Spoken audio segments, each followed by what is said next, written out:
Can you think back to the first time you came to Cambridge City Christian Church? For some of us, that's been a while. But I really want you to try hard to think about it. What were your first impressions? What brought you back?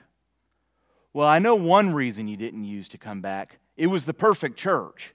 Because the fact is if you're out looking for a perfect church, well, I want to wish you luck because you're never going to find one. And if you did drive by and you see a sign that said the first perfect church, you might want to drop by because there will only be one person that's going there, and that's Jesus.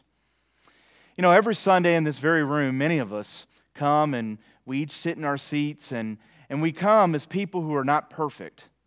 There is no perfect church. But there are things that point to a church being healthy. Do we really care about each other? Do we care about our community? Do we care about God and His Word?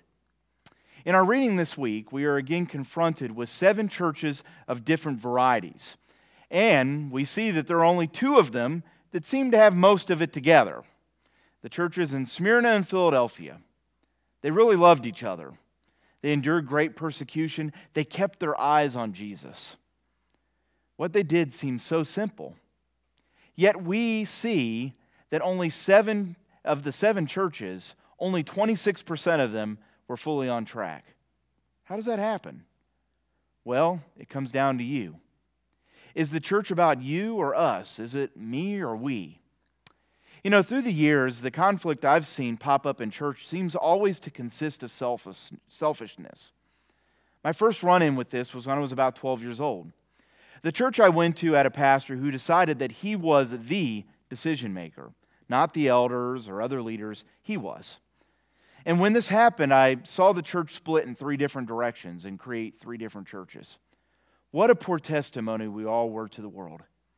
And as I look back, I remember that the church is not filled with perfect people. I guess I could have used what happened at such a formative time in my life to leave the church. I could have said, well, those hypocrites.